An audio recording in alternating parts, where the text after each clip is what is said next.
재보궐선거 투표 결과 최대 격전지 부산 금정 투표율이 47.2%, 야권 3파전을 벌인 전남 영광은 70.1%로 집계됐습니다. 당락 윤곽은 자정쯤 드러날 전망입니다. 김건희 여사와의 과거 대화 내용을 공개한 명태균 씨가 추가 폭로를 예고했습니다. 민주당은 명 씨 등을 국정감사 증인으로 채택하고 김 여사 상설 특검 추진에도 본격 착수했습니다. 러시아가 우크라이나전에 투입할 북한군 3,000명 규모의 부대를 편성 중인 것으로 알려졌습니다. 한미일 외교당국은 불법적인 북러 군사 협력을 중단하라고 촉구했습니다. 연세대학교 수시 모집 논술 문제 유출 논란에 일부 수험생과 학부모가 집단 소송을 준비하고 있습니다. 대학 측은 문제지를 촬영해 유출한 수험생 6명을 경찰에 고발했습니다.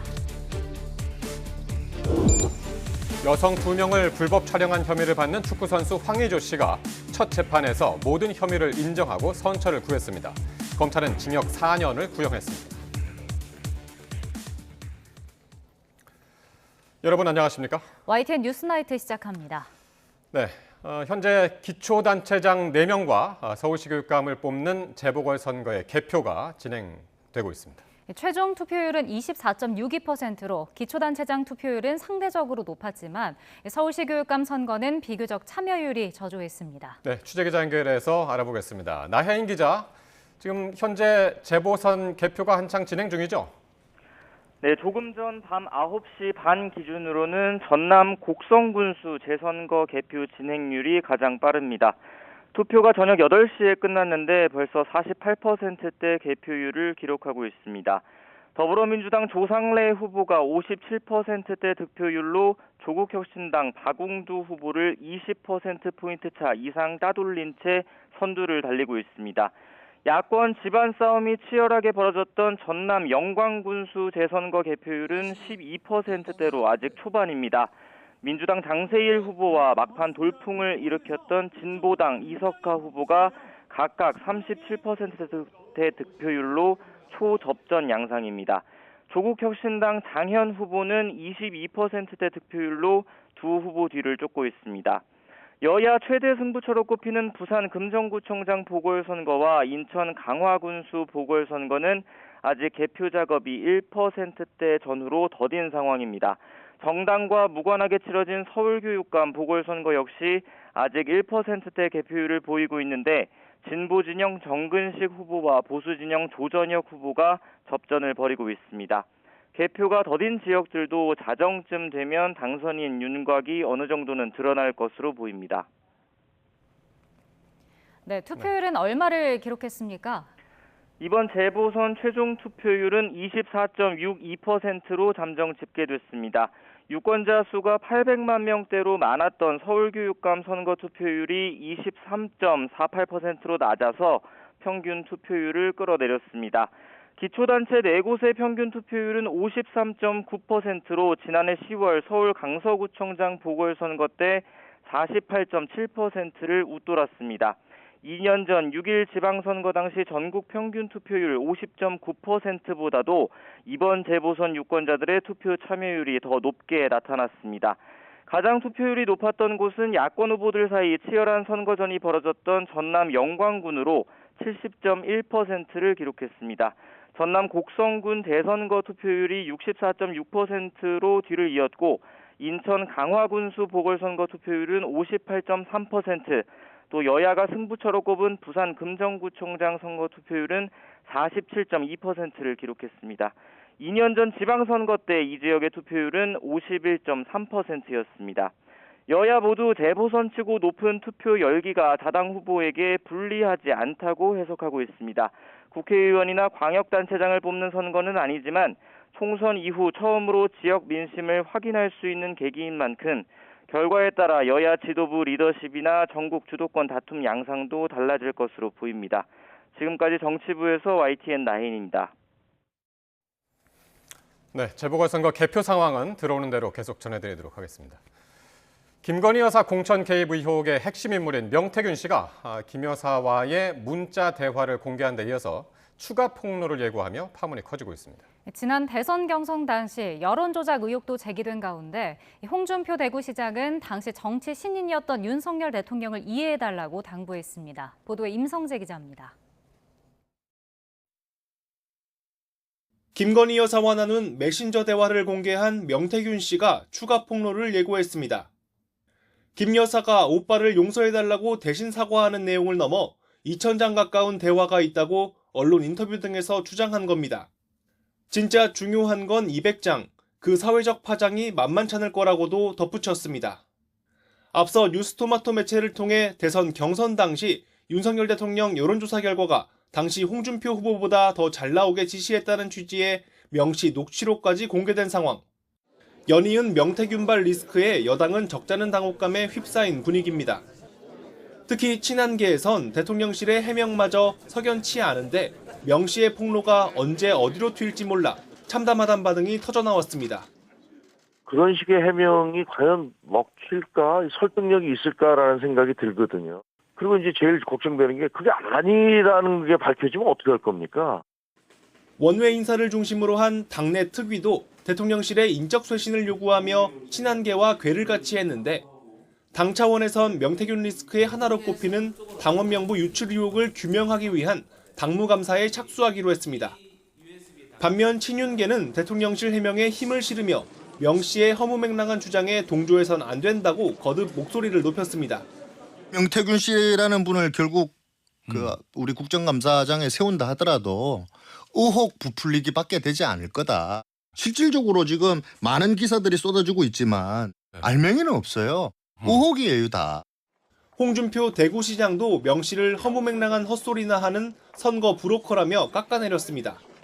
명 씨가 윤석열 대통령 측과 접촉할 당시는 정치 신인으로 정치판의 생리를 몰랐던 만큼 국민과 당원이 양해해달라고 당부하기도 했습니다.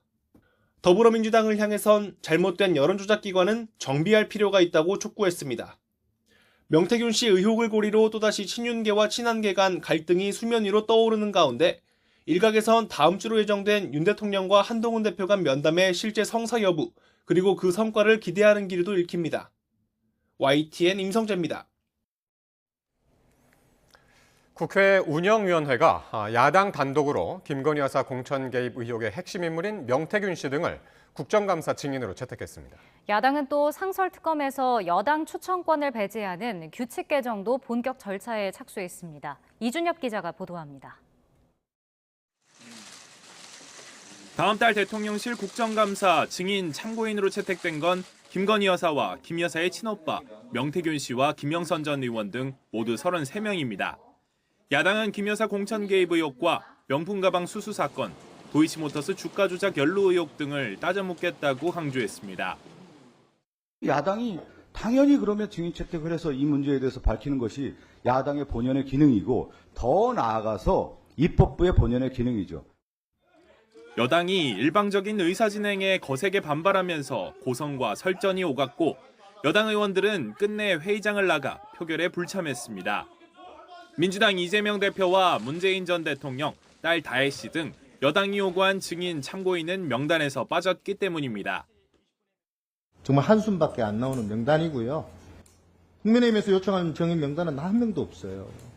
그리고 우리 민주당에서 요청한 명단만 다 있고요.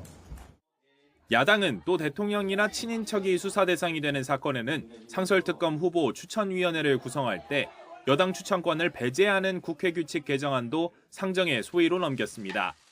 삼부토건 주가 조작 의혹 등 김 여사 관련 3가지 의혹을 규명하기 위한 상설특검으로 야당이 원하는 인사를 세우기 위해 본격 절차에 착수한 겁니다.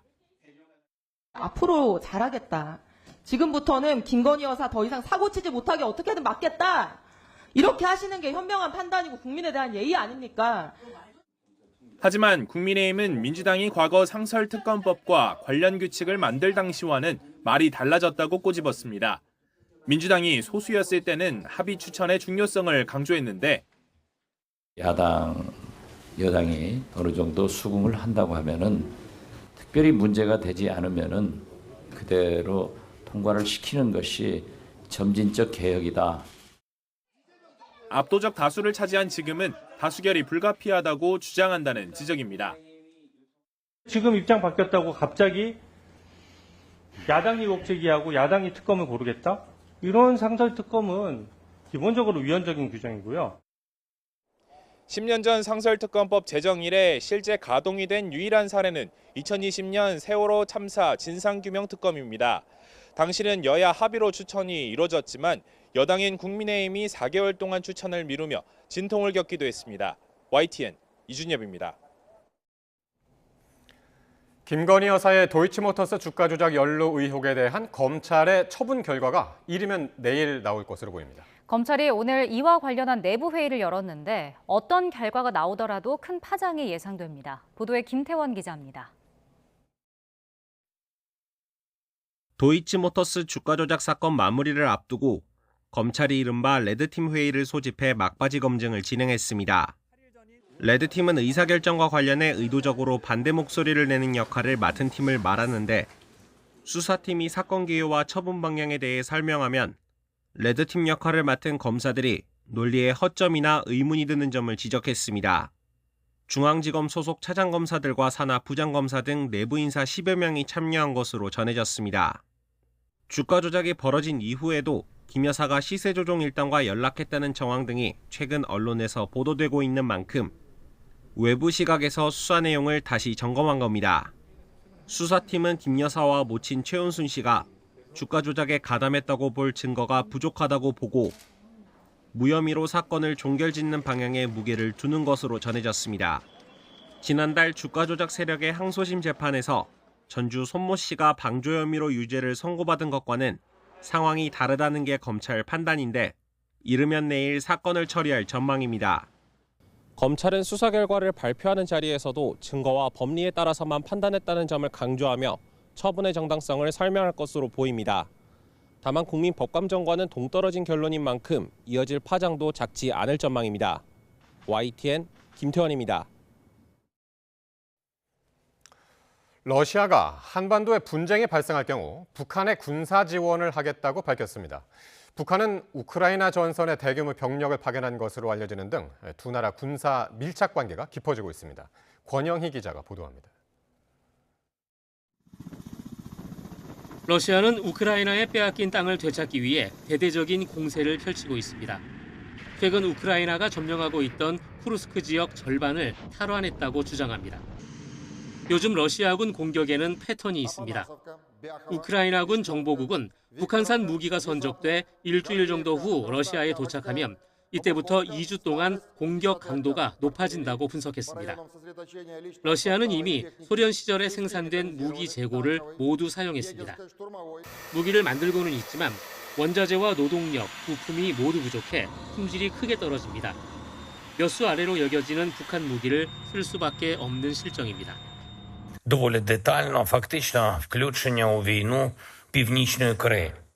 Також відносини Росії з деякими іншими країнами, які, на жаль, інвестують у затягування війни. 병력도 크게 부족합니다. 미군은 우크라이나 전쟁에서 러시아군 12만 명이 전사하고 18만 명이 다친 것으로 보고 있습니다. 우크라이나 매체들은 러시아군이 북한이 보낸 병력으로 3,000명 규모의 대대급 부대를 편성 중이라고 전했습니다. 북한이 무기 공급을 넘어 병력까지 지원하고 있다는 소식이 잇따르고 있습니다. We are concerned by the reports of DPRK soldiers fighting on behalf of Russia. If that's true, it would also indicate a new level of desperation by Russia as it continues to suffer significant casualties on the battlefield. 푸틴 러시아 대통령은 최근 18만 명을 추가로 징집하라는 명령을 내렸습니다. 러시아의 현재 실업률은 2.4%로 전쟁 이전 5%에 육박하던 것에 비하면 절반 수준입니다. 인력 부족이 대단히 심각하다는 반증으로 병력 모집도 어려울 수밖에 없습니다. YTN 권정입니다. 북한의 위협이 날로 격해지는 상황에서 오늘 한미일 외교 차관이 서울에서 만나 대응 방안을 논의했습니다. 한미일 3국은 북한의 도발을 강력하게 규탄하는 동시에 북한군의 우크라이나 전쟁 파병 보도에 대해 깊은 우려를 나타냈습니다. 계속해서 홍선기 기자입니다. 북한이 남과 북 사이에 남은 마지막 육로를 폭파한 다음 날 한미일 외교 차관이 서울에서 만났습니다. 5개월 만에 이루어진 정례 협의 자리지만 당연히 북한의 위협에 대한 대응 방안 논의가 중점적으로 이루어졌습니다. 한미일 3국은 북한의 위협을 강력하게 규탄하는 동시에 단호한 대응을 위해 협력하는 데 뜻을 모았습니다. 북한의 어떠한 도발에 대해서도 견고한 한미연합 방위태세를 유지하며 단호히 대응하기로 했으며 한미일 간 긴밀한 공조하에 안보 협력을 더욱 강화해 나가기로 했습니다. 갈수록 긴밀해지는 북한과 러시아의 불법적인 군사 협력에 대한 우려도 강조됐습니다. 특히 이미 북한의 물질적인 지원이 전장에 실질적인 영향을 미치고 있다며 즉각적인 중단을 촉구했습니다. 그러나 북한이 러시아를 돕기 위해 우크라이나 전쟁에 파병했다는 보도에 대해서는 아직 단정하기 이르다면서도 깊은 우려를 나타냈습니다. There are reports of further activities, including personnel. I think we are still evaluating those reports. We are concerned by them. 이번 협의에서는 올해 안에 한미일 정상회담을 개최하는 데도 뜻을 모으고 구체적인 일정 등에 대한 협의에 들어가기로 했습니다.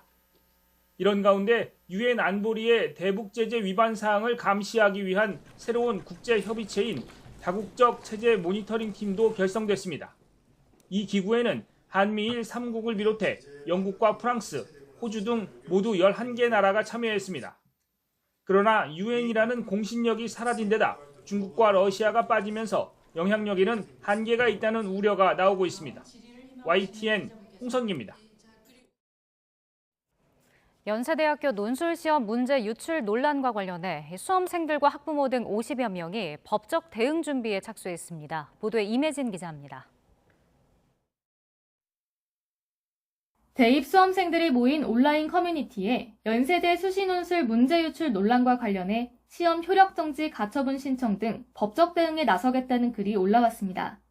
확인 결과 실제로 자연계열 응시자와 학부모 50여 명이 소송을 준비하는 것으로 파악됐습니다. 부정행위가 의심되는 만큼 재시험을 위해 합격자 발표 전에 가처분 신청을 인용받아 입시 절차를 중단하고 이번 논술 시험을 무효로 하려는 겁니다. 지금 훼손된 공정성을 회복하기엔 재시험밖에 없어 보인다고 판단이 돼서 학교가 이제 기간이 돼서 합격자 발표를 해버리면 그 이후에는 되돌릴 수 없으니까 이렇게 소송까지 진행을 하게 되는 거죠. 이들은 법률 검토를 마치고 이르면 이번 주 안에 법원에 가처분 신청을 하고 시험 무효 확인 소송도 제기한다는 계획입니다. 하지만 연세대는 입시 공정성에 문제가 없다는 입장을 고수하며 시험지 사진을 유출한 수험생 2명의 신원을 특정해 경찰에 고발장을 접수했습니다. 인터넷에 시험 중 챗 GPT를 활용해 문제를 풀었다는 글을 올린 응시자 등 신원이 특정되지 않은 4명도 고발했습니다.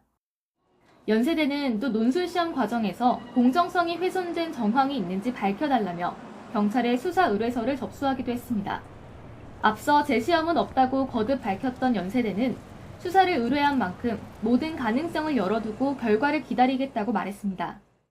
또 사건 발생 4일 만에 입학처장 명의의 공식 사과문과 시험 관리 시스템 재점검 등 5가지 재발 방지 대책도 내놨지만 수험생들의 반발 속에 공정성 논란은 계속되고 있습니다. YTN 임혜진입니다. 경찰이 연세대 논술 문제 유출 논란과 관련한 고발 사건을 서울경찰청에 배당하고 본격적인 수사에 나섰습니다. 서울청 광역수사단 공공범죄수사대는 현재 고발장을 넘겨받아 관련 내용을 검토하는 것으로 전해졌습니다. 여성 2명을 불법으로 촬영한 혐의를 받는 축구선수 황의조 씨가 첫 재판에서 모든 범행 사실을 인정하며 선처를 구했습니다. 보도에 권준수 기자입니다. 축구선수 황의조 씨가 불법 촬영 사건이 불거진 지 약 1년 만에 첫 재판을 받았습니다. 황 씨는 법원에 들어서면서 취재진 질문에 아무 답도 하지 않았습니다. 불법 성관계 촬영이나 영상통화 녹화 혐의 다 인정하시나요? 상대방 동의 받았다는 주장은 어떻게 소명하실 계획이십니까? 피해자에게 하실 말씀 없는지. 그러나 법정에서 황 씨는 성관계 영상과 신체를 노출한 영상통화 녹화 등 모든 혐의를 인정했습니다. 검찰은 피해자들의 상처와 수치심이 극심했을 것이라며 황 씨에 대해 징역 4년을 구형했습니다. 진심으로 마음에서 우러나오는 반성을 하는 건지도 의문이라고 꼬집으며 피해자 한 명은 여전히 합의하지 않았다면서 재판부에 엄벌을 요청했습니다. 황 씨는 최후 진술에서 피해자뿐만 아니라 자신을 아끼고 응원한 축구 팬들에게도 실망을 끼친 점을 사죄한다며 울먹였습니다. 또 이번 일을 거울 삼아 어떠한 잘못도 하지 않고 축구 선수로서 최선의 노력을 다하겠다며 재판부에 선처를 구했습니다. 하지만 피해자 측은 그동안 황 씨로 인해 고통받았고 2차 가해로 더 고통스러웠다며 비판의 목소리를 높였습니다. 피해자 신상 정보 등을 이렇게 직간접적으로 흘려가면서 피해자를 압박하고 회유하고 그러면서 자기가 굉장히 억울한 피해자이고 지금 피해자가 오히려 거짓말을 한 것처럼 이야기를 해왔잖아요. 황 씨 측은 아직 합의가 이뤄지지 않은 피해자와도 합의하겠다고 밝혔는데 재판부는 이를 고려해 황 씨에 대한 선고 기일을 오는 12월 18일로 잡았습니다. 황 씨의 불법 촬영물 유포자로 밝혀진 형수 이모 씨는 이미 대법원에서 징역 3년을 확정받은 가운데 황 씨에 대해서는 어떤 판결이 나올지 주목됩니다. YTN 권준수입니다. 노벨문학상 수상 이후 처음으로 스웨덴 언론과 인터뷰를 한 소설가 한강이 조용하게 글을 쓰면서 수상의 의미를 생각할 시간이 필요하다고 말했습니다. 박순표 기자가 보도합니다. 한강 작가는 노벨상 발표 직후 한국을 찾은 스웨덴 공영방송 SVT 카메라 앞에 앉았습니다. 노벨상 수상자들이 스웨덴의 공영 언론과 공식 인터뷰를 하는 관례에 따른 것입니다. 작가는 먼저 아들과 함께 차를 마시며 갑작스럽고 놀라운 수상을 축하했다고 소개했습니다. I celebrated with my son with chamomile tea, and yeah, I'd like to celebrate. 그러면서도 지금은 주목받기보다는 조용하게 수상의 의미를 생각할 시간이라고 말했습니다. 공식 회견을 하지 않은 것에 대해서는 약간의 오해가 있다며 세계에 고통받는 분들이 많은데 아버지께 말잔치를 열지는 말라고 한 것이라고 설명했습니다. There are many troubles in the world, and yeah, maybe we should be more calm. And that was my thought, and I told him not to have a banquet. 이어 전쟁 등으로 인한 살인을 멈춰야 한다는 것이 인류가 오랜 배움을 통해 얻은 분명한 결론이라고 강조했습니다. 한강 작가는 온라인 무크지를 통해서도 노벨문학상 수상 이후 처음으로 외할머니와의 추억을 담은 수필을 우리 독자들에게 공개하기도 했습니다. 한강 소설에 대한 관심도 계속되고 있습니다. 노벨문학상 수상 엿새 만에 종이책 기준으로 판매량 100만 부를 넘었고 전자책도 최소 7만 부 이상 팔렸습니다. 독자들이 가장 많이 찾은 소설은 소년이 온다였고 채식주의자, 작별하지 않는다가 뒤를 이었습니다. YTN 박순표입니다.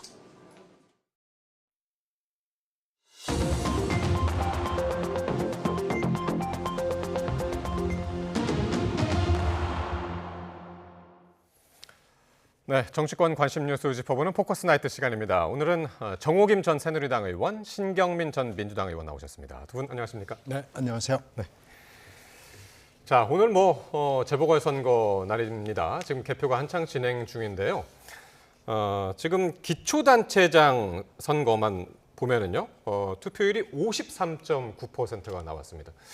투표율 어떻게 보셨습니까? 53.9%면은 좀 높은 수치인가요? 그렇죠. 보궐선거잖아요. 네. 근데 지금 2022년 6월 지방선거의 투표율이 50.9%로 나왔거든요. 예. 그리고 작년에 강서구청장의 경우에 48.7%입니다. 예. 그렇게 보면은 이번에 보궐선거의 투표율은 상당히 높다. 상대적으로 그렇게 볼 수가 있습니다. 네.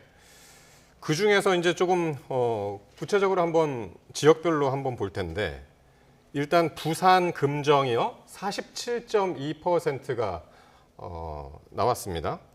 47.2%라면 대도시치고는 좀 높은 거 아닌가요? 이번에 높이 나온 거예요. 네. 지금 각 당이 막 지금 프로모션을 세게 해가지고 이렇게 네. 높게 나온 거지. 사실 보통의 경우 관심이 좀 떨어지는 국회의원이나 네. 단체장 선거가 40%를 넘기기가 쉽지 않습니다. 예. 그리고 낮을 경우에는 20%대, 25, 그래가지고 30을 넘기자 뭐 이러면서 막 프로모션을 하고 열심히 운동을 하거든요. 예. 근데 이번에는 지금 이 4개 중에서도 특히 부산 금정과 전남 영광 같은 경우에는 네. 굉장하게 지금 열기가 붙은 거고요. 그러니까요. 여기에 이제 거대당 플러스 조국당 거기다 진보당까지 결합이 돼가지고 네. 이 자그만 선거구를 그냥 완전히 들들들들 볶은 거예요. 네. 그 특히 진보당 선거운동을 보면은요. 제가 전주 재보궐 선거를 할 때 그걸 직접 목도를 한 적이 있는데 네. 진보당이 좁은 지역에 재보궐을 붙는 것은 전혀 다릅니다. 아, 그래요? 그냥 이런 광역하고 재보궐 다른가요? 저도 현직에 있으면서 재보궐 선거를 한번 겪어본 적이 있는데 대개 예. 보면은 와가지고 사진 찍고들 가요. 중앙당에서 고생 많다고 그러고 어깨 예. 두드리고 사진 찍고 가는데 진보당의 재보궐 선거운동은 그렇지 않아요. 전국에서 당원들이 옵니다. 실제로 와서 먹고 자고 하면서 새벽부터 밤까지 그 좁은 지역구를 발칵 뒤집어 놓거든요. 지금 말씀 중에 지금 속보가 들어왔는데 벌써 결과가 나온 곳이 있습니다. 전남 곡성군수 재선거 결과가 나왔는데요. 민주당의 조상래 후보가 당선이 됐습니다. 개표가 완료가 됐고요. 조상래 후보가 55.26% 득표를 해서 당선이 됐습니다. 바로 뒤로 조국혁신당의 박웅두 후보가 35.85%로 2위를 차지했습니다. 지금 8시에 투표가 끝났고 지금 이제 2시간 정도 지났는데 개표가 모두 마무리가 됐고요. 민주당 조상래 후보가 지금 당선이 됐다는 소식 들어왔습니다. 곡성 예상하셨나요? 그렇죠. 예상한 바죠. 네. 지금 최대의 관심처는 사실은 부산 금정하고 그다음에 영광, 전남 영광이거든요. 네. 그런데 지금 양쪽 당이 다 리스크가 있었고 그런데 막판에 변수가 있었기 때문에 여기서 만약에 예상치 못한 변화가 오면은 이것이 네. 당 지도부에도 영향을 주리라라는 것 때문에 당에서 정말 굉장히 열심히 선거 운동을 했거든요. 네. 그래서 곡성은 예상한 대로 됐고요. 다른 지역이 예상대로 나오느냐 네. 아니면은 그 예상을 깨느냐의 이제 그 상황을 지금 이제 관전 포인트로 하고 있는 것인데 네. 지금 조심스럽긴 하지만은 애초에 예상한 대로 나올 가능성도 꽤 있는 것으로 지금 투표율과 지금 현재의 득표율을 보면은 지금 그런 애초 상황입니다. 예상이라면 뭐 어떻게? 애초에는 네. 2대2로 네. 그러니까 국민의힘 강세 지역은 그냥 국민의힘 텃밭으로 어. 국민의힘 후보가 될 것이고 예. 그다음에 민주당은 민주당에서 2대2가 될 것이다 그랬는데 금정과 영광의 변수가 생겼잖아요. 네. 영광의 변수는 조국 혁신당의 등장과 조국 대표가 거기에 월세까지 들어가면서 굉장히 열심히 선거운동을 하지 않았습니까? 네네네. 그다음에 부산 금정 같은 경우는 조국 혁신당하고 민주당이 후보 단일화를 한 데다가 네. 뭐 김여사 논란이라든지 여러 가지 그 국민의힘의 내홍이 상당히 맞습니다. 짙어져 가지고 예. 당대표가 한동훈 당대표가 거기 수차례 다녀가고 열심히 선거 운동을 했거든요. 예. 그래서 지금 그 선거 결과에 주목하고 있는 상황입니다. 그러니까 여야가 각각 이제 부산 같은 경우, 그러니까 전체적으로 이번 재보궐 선거를 앞두고 여야가 유리한 그 면도 있었고 불리한 변수도 있었고 상당히 이제 복합적으로 이제 작용을 한 상황에서 부산 같은 경우 지금 제가 이제 중앙선관위 홈페이지를 보고 있습니다만은 지금 부산 금정 약 개표율이 9.48%입니다. 10%가 이제 조금 못 미쳤는데 국민의힘 윤일현 후보가 60% 그리고 김경주 후보가 약 40% 지금 6대4 정도로 국민의힘 후보가 지금 앞서고 있는 것으로 지금 현재는 지금 나오고 있습니다. 금정구가 민주당으로서는 굉장히 어려운 지역구예요. 네. 원래 이 지역구가 지금도 많은 사람들이 기억을 하는데 김진재 의원이 그러니까 국힘당의 전신당이죠. 네. 전신당에서 김진재 의원이 내리 쭉 국회의원을 하다가 아들인 김세연 의원에게 물려줬거든요. 그래서 두 사람 부자가 합해가지고 8선을 했습니다. 네, 그리고 이제 그 중간에 물론 다른 사람들이 여러 가지 사정에 의해서 들어간 적도 없고 들어간 적이 있고 김세현 의원이 불출마를 선언을 하면서 이제 21대, 22대를 지금 현재 의원이 하고 있는 건데요. 그만큼 국힘당의 뿌리가 매우 깊은 거고요. 김세현 의원이나 김진재 의원 같은 분들은 뭐 60%, 70%의 득표율을 가진 곳이에요. 그리고 이제 지방자치선거에서도 민주당이 승리한 게 뭐 드뭅니다. 드물 정도이기 때문에 뭐 승리한 적은 있지만 드물게 승리했는데 그때가 언제냐면은 박근혜 대통령이 탄핵당할 때 그런 정도거든요. 그래서 이 금정구는 민주당으로서는 굉장히 난공불락의 지역구인 것이 분명한데 이번에 이제 약간 기대를 해보는 게 단일화 효과를 가지고 얘기를 하는데 이 단일화 효과가 상당히 있었다고 봤는데 김영배 의원의 실언이 있었거든요. 그래가지고 여기가 좀 아유 이거 쉽지 않겠구나 하는 느낌을 가지고 있었죠. 그러니까 그 실언이 전직 구청장이 이제 고인이 되셨는데 병환으로 이제 고인이 되셨는데 그게 이제 원인을 제공했다. 뭐 이렇게 이제 이야기를 했던 그런 실언이었죠. 그냥 병환도 아니고 과로사였다고 합니다. 근데 그런 상황에서 민주당 인사에 그 실언이 영향을 미쳤고요. 또 이게 이제 그 지방의 구청장을 뽑는 선거잖아요. 그러면은 우리가 모르는 또 그 지역 내의 정서라는 게 있고 당원 조직표가 상당히 중요한데 그렇다면 후보가 당원들을 이렇게 아우르면서 그 조직표는 확실하게 챙겨야 되거든요. 그러니까 저런 선거일수록 생각하지 않았던 부동층이 몇 사람이 더 가느냐 투표장에 그게 중요한 게 아니라 민주당 지지자를 어떻게 해서든지 한 사람이라도 더 끌어모아야 되는데 여기서 좀 균열이 있다는 소리도 들리더라고요. 민주당 쪽 인사의 전언에 따르면. 균열이라면? 그 내부에서 후보에 대한 불만이라든가 지금 이제 투표가 다 끝났으니까 제가 전원을 소개하자면 그렇습니다. 그런데 사실은 지금 보궐선거에다가 사실 투표율이 높기는 하나 그 4년마다 열리는 그 지방선거하고는 성격이 다르잖아요. 그렇기 때문에 조직표가 상당히 중요한데 그런 부분도 아무래도 영향을 좀 끼치지 않았을까 싶습니다. 어쨌든 지금 부산 금정에 원래는 이제 그 재보궐선거를 임하는 국민의힘 입장이 조용한 선거를 치르겠다 그런 작전으로 이제 알려졌었단 말이에요.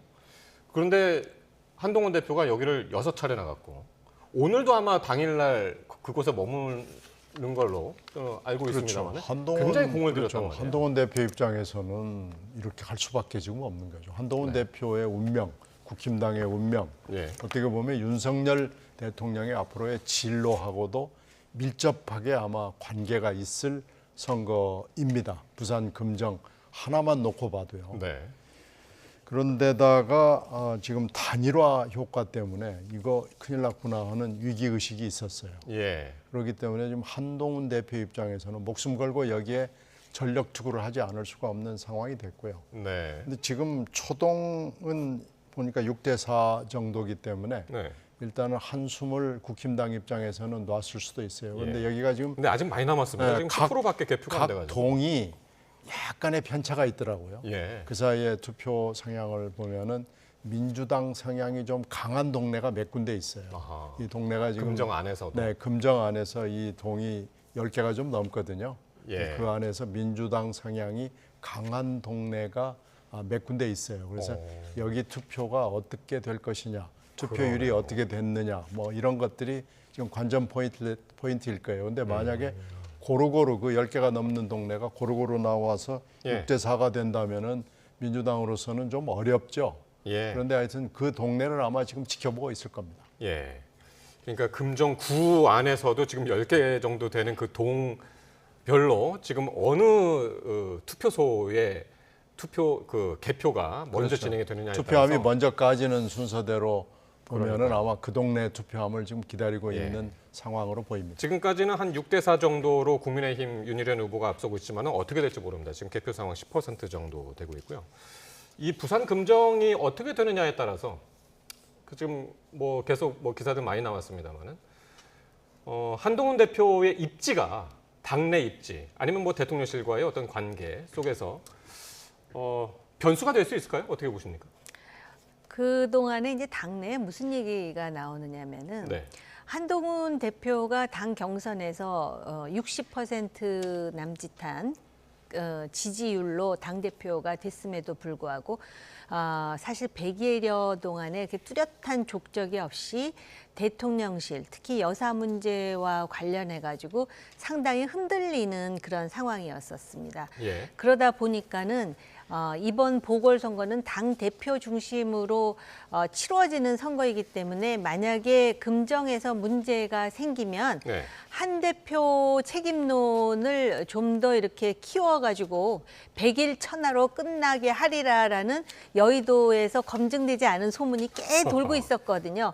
김옥균 천하처럼 100일 천하다 해가지고 그래서 친윤계 중에 100일 천하로 한동훈 대표를 몰아내고 그다음에 친윤계 중에 누가 비대위원장이 된다는 등 해가면서 그런 헛소문인지 실제로 이루어지는 이야기인지는 모르겠지만 그런 얘기가 돌고 있는 상황에서 조국 혁신당과 민주당이 손을 잡고 막 치받치고 올라오고 여론조사가 사실 그 선거 막판에 상당히 심상치 않은 지경까지 갔거든요. 그러니까 본인이 6번 가면서 계속해서 그 노력을 경주했고 그리고 이제 이런 얘기도 했잖아요. 여사 문제와 관련해서 독대를 하면 자기가 무엇을 아젠다로 할지를 미리 공개해버리지 않아요?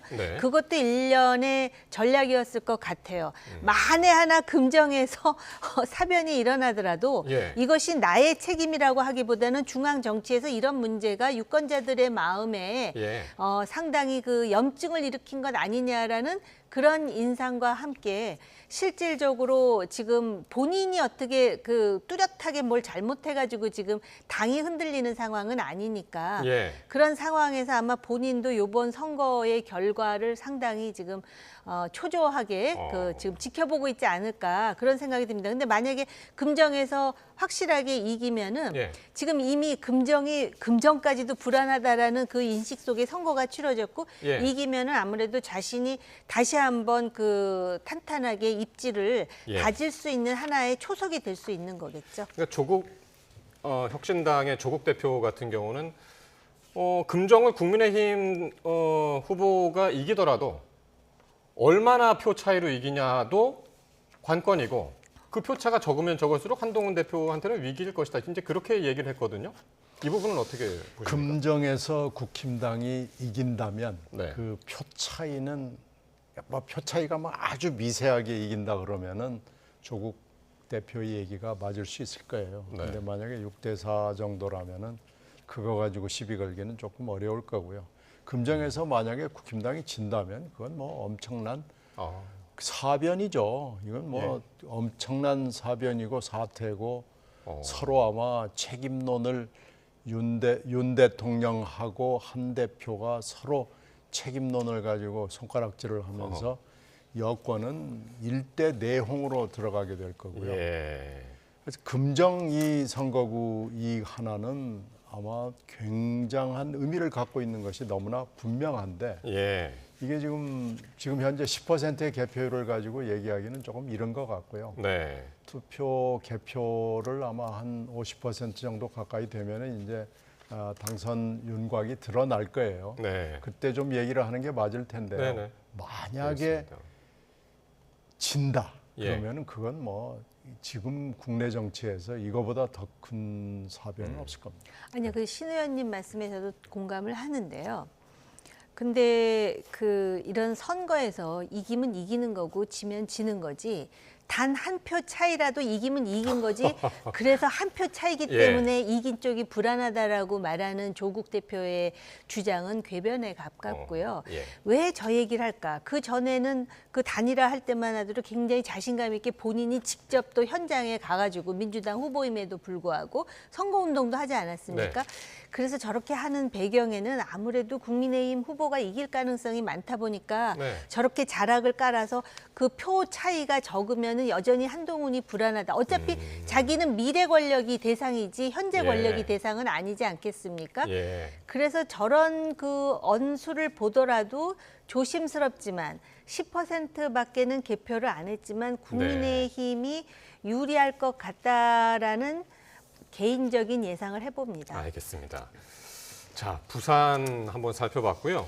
이번에는 이제 전남으로 가 보겠습니다. 전남 가장 지금 뭐 곡성 같은 경우는 이미 끝났습니다. 개표도 100% 완성이 됐고 그리고 이제 민주당의 조상래 후보가 당선이 됐고요. 조금 전에 전해드렸습니다만 이제 관심은 영광인데요. 영광 아까 말씀하셨지만 여기 3파전입니다. 민주당, 혁신당, 진보당. 일단 영광 투표율 70%가 넘었는데 상당히 뭐 할 사람들은 다 했다고 보면 되죠. 영광은 네. 지금 투표인이나 뭐 이런 인구수로 이렇게 봤을 때는 네. 4만 한 5천 정도 선이거든요. 네. 4만 5천 정도의 70%라 그러면은 여기가 이제 산도 있고 뭐 해변도 있고 이러기 때문에 예. 걸을 수 있는 사람은 거의 다 나왔다고 봐야 됩니다. 어허. 이건 뭐 예. 엄청난 관심과 정치적인 열기 속에서 선거가 진행이 됐다고 보고요. 네. 이 정도면은 지난번 지방선거하고 똑같아요. 그때 70점 영광이 70.2%였거든요. 그렇군요. 그러니까 이건 뭐 0.1%포인트의 차이가 있는 거니까 예. 이건 본선거 때하고 똑같은 열기를 가지고 이번에 치러졌다는 거고 네. 이 3당이 세 개 당이 정말로 자기들이 동원할 수 있는 모든 방법을 다 동원한 거 아닌가 싶습니다. 제가 네. 아까 진보당의 선거운동 방법 얘기했습니다만 진보당도 뭐 엄청 열심히 한 거고요. 네. 민주당도 열심히 했고 조국 혁신당도 열심히 한 거예요. 일단 그렇고요. 지금 현재 그 곡성을 보면은 조국 혁신당이 35% 정도로 2위는 했지만 이게 굉장히 많이 나온 겁니다. 그리고 지금 뭐 개표 이 추세를 봐도 예. 30%가 넘는 저 득표율을 예. 이 조국 혁신당 후보가 가지고 있거든요.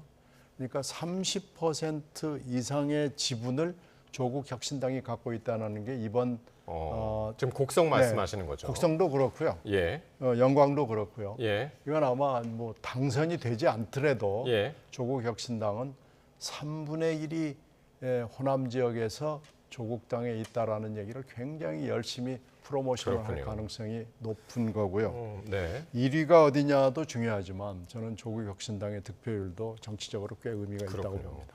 참고로 지금 영광 쪽의 개표 상황을 잠깐 살펴보면요. 중앙선거관리위원회 지금 홈페이지 상으로 56%가 지금 개표가 됐고요. 더불어민주당의 장세일 후보가 40.9%, 그리고 진보당의 이석화 후보가 31%, 그리고 조국혁신당의 장현 후보 26.4% 이렇게 돼 있습니다. 사실 이 세 후보가 3파전이라고 한 게 여론조사상 그 바로 직전 그 가장 최근의 여론조사상 거의 비슷하게 나왔었잖아요. 네. 근데 지금 이제 현재 요 상황이 끝까지 갈지의 여부에 대해서는 네. 우리가 지금 예단할 수는 그렇죠. 없지만 진보당이 상당히 이 호남 지역의 보궐선거에서 항상 약진하는 경향이 있다라는 걸 우리가 이제 좀 확인할 수가 있고요. 조국 혁신당에 대해서 좀 말씀을 드리자면 사실 지난 총선에 비례대표로 정말 돌풍을 일으켰고 네. 특히 그 비례대표의 득표율로 보면은 호남에서는 정말 이럴 바에는 지역구도 한번 내볼 걸 하는 아쉬움이 있을 정도로 많은 그 득표를 했는데 요번에 그래서 보궐선거에서 1년의 기대를 가지고 조국 대표가 현장에 내려가서 월세 한 달 살이까지 하지 네. 않았습니까? 그럼에도 불구하고 물론 30%라는 수치는 매우 크지만 네. 선거는 이기면 이기는 거고 지면 진 거잖아요. 네.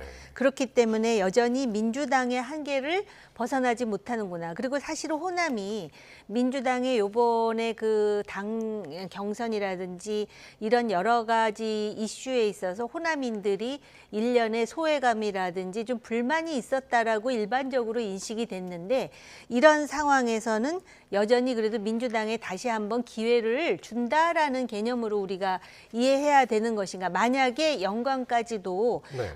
만약에 민주당 출신이 당선이 된다면 애초에 예상대로 지금 네. 그 호남의 두 자리를 민주당이 석권하는 것이 되지 않겠습니까? 예. 그런 의미가 있을 것 같다라고 봅니다.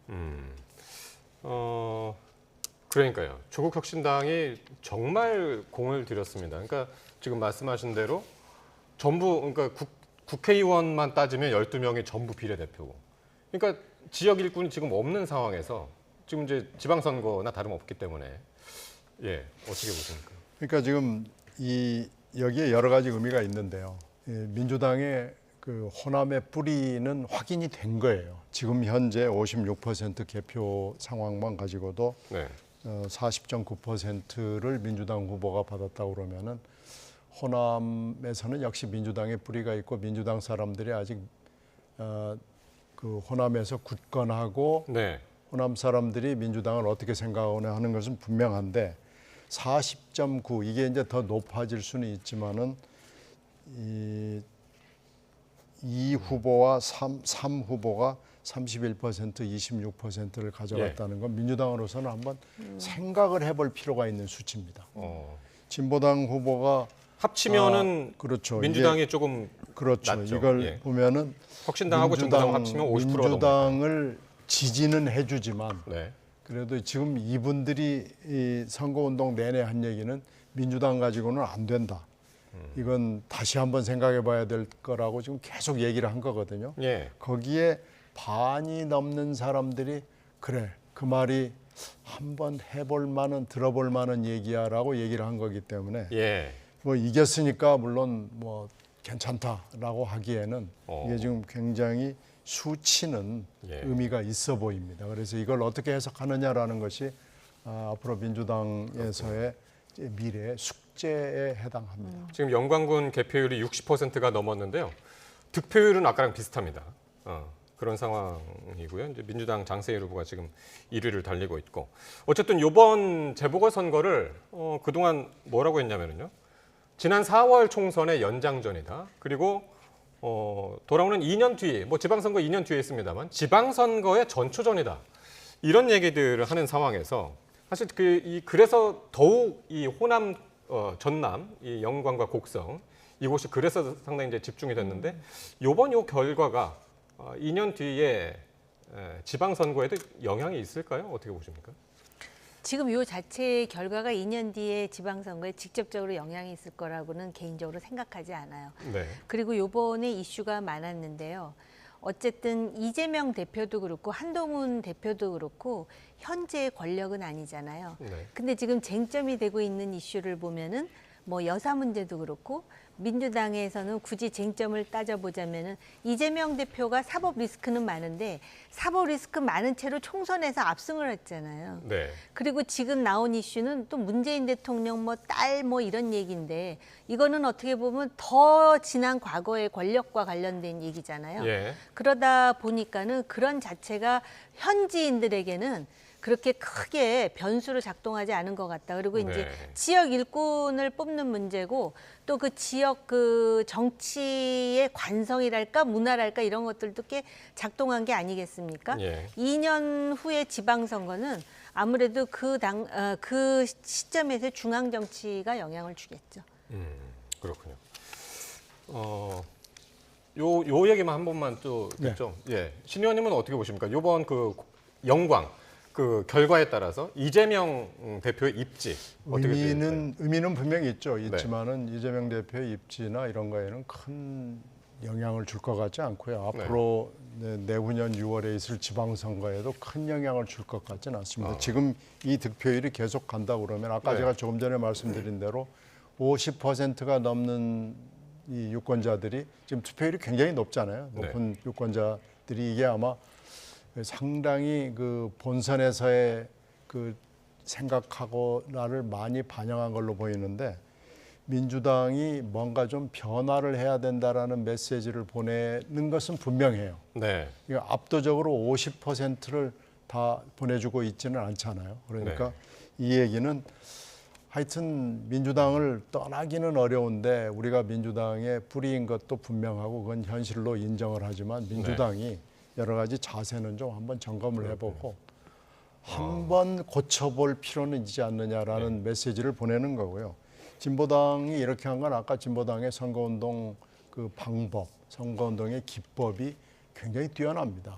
이건 특히 이 적은 선거구에서는 이런 선거운동 기법은 아주 먹혀 들어가고요. 그래요. 더군다나 지방일수록 더 먹혀 들어가고요. 그렇군요. 근데 조국 혁신당도 아무 조직이 없는 상황에서 조국 대표의 얼굴만 가지고 25%, 6% 나왔다는 것은 이건 민주당에 보내는 분명한 메시지가 있는 겁니다. 알겠습니다. 이제 서울시 교육감 얘기를 하려고 했는데 지금 특이 사항이 하나 있네요. 지금 개표 상황상 강화가 인천 강화 이게 국민의힘이 지금 원래 텃밭이라고 그러지 않았습니까? 그렇죠. 44.8% 지금 개표하고 있는데요. 44.8%. 국민의힘 박용철 후보가 48.8%. 민주당의 한현희 후보가 45.6%. 생각보다 차이가 크지 않습니다. 이 와중에 무소속의 안상수 후보가 4.7%. 이 정도로 나오고 여기가 지금 거의 오히려 부산보다도 여기가 차이가 크지 않네요. 생각지도 않은 그런 변수가 될 가능성이 있고요. 예. 안상수 후보 같은 경우는 그 지역에 과거에 공을 많이 들였지만 한 자릿수라는 거는 우리가 이제 예상하고 있었거든요. 예. 근데 좀 놀라운 수치가 나오는 거에 대해서 우리가 너무 이 중앙 중심으로 정치를 해석하다 보니까 오히려 금정이나 영광은 오히려 그 자신들의 어떤 그런 그 동학에 의해서 움직이고 아무래도 강화는 수도권에 가까워서 지금 이런 상황이 벌어지나 저도 지금 특이하다고 생각을 하면서 말씀을 드려야 하는 거예요. 예. 그러니까요. 강화가 진짜 흥미롭네요. 이 정도 3% 현재 44.8% 개표 상황에서 3% 차이가 난다 그러면 이거야말로 정말 끝까지 지켜봐야 될 상황이고 왜 강화가 이렇게 됐는가는 이건 좀 점검을 해봐야 될 상황인 것 같습니다. 그러게요. 여기 별로 눈여겨본 언론도 많이 없었습니다. 그렇죠. 최근에 남북관계 상황도 좀 있었고요. 이 강화는 굉장히 민감하거든요. 그러니까 이것이 그 사태가 영향을 받은 결과인 것인지 이건 좀 점검을 해봐야 될 필요가 있는데 저희들이 갖고 있는 정보가 별로 없어가지고 뭐라고 확실하게 말씀은 못 드리겠는데요. 최근에 전국 상황, 특히 남북 관계 뭐 이런 것들이 영향을 준 거 아닌가 싶습니다. 네, 지금 강화가 지금 변수로 떠오르고 있습니다. 지금 계속해서 저희가 그 자막으로 보내드리고 있습니다만은. 강화 개표율이 지금 거의 44%가 넘었습니다. 조금 저 자막보다는 조금 더 이제 개표가 됐고요. 국민의힘 후보하고 민주당 후보가 3%포인트 차이 정도 지금 나고 있습니다. 자, 서울시 교육감을 한번 볼 텐데 서울시 교육감 투표율은 상대적으로 좀 저조했습니다. 23.5%. 이건 이유를 어떻게 봐야 될까요? 이거는 원래 그렇습니다. 그러니까 지방선거 할 때는 다른 지방자치단체장하고 같이 뽑기 때문에 투표율이 그 정도의 수치가 나오는데 이게 보궐선거잖아요. 대체로 보궐선거를 교육감 선거를 하면은 이 정도 수치밖에는 나오지 않습니다. 그래서 또 일각에서는 그 서울시 교육청에서 다루는 예산이 엄청난 수치인데 과연 그 지역의 투표율이 요 정도 되는 선에서 당선이 된 교육감이 그 많은 예산과 정책을 전부 총괄한다라는 것이 이게 합리적이냐라는 문제 제기를 하는 사람들도 있는데 지금 그것보다는 과연 요번에 그 나름대로 보수 진보 그 후보가 정리가 된 상태에서 지금 교육감을 뽑는 것인데 누가 교육감이 될 것인지에 대해서는 상당히 이제 귀추가 주목되는 상황입니다. 예. 개표 상황을 잠깐 보면은요. 서울시 교육감 선거 지금 34% 정도 개표가 됐고요. 정근식 후보가 진보 진영이죠. 정근식 후보가 53.3%, 그리고 보수 진영으로 지금 단일화가 된 조전혁 후보가 43%. 한 10%포인트 정도, 53 대 43. 이 정도 이제 차이가 나고 있습니다. 개표율 34%. 네. 이 3분의 1 정도가 개표가 된 거니까요. 예. 이게 지금 이 정도 되면은 이 추세가 그대로 가면은 정근식 후보가 안정권에 들어설 수 있다는 얘기인데요. 이것도 이제 서울 시내 25개 구 중에서 이게 이제 강남 그 벨트 쪽에 있는 구가 투표율이 어떻게 되느냐라는 걸 좀 눈여겨서 봐야 되는데 이 투표율이 좀 높아요. 그런 걸로 봐서는 강남 쪽을 까면은 조 후보 쪽이 좀 많이 나올 가능성이 있기 때문에 이 추세가 그대로 유지가 될지 안 될지는 이게 잘 모르겠습니다.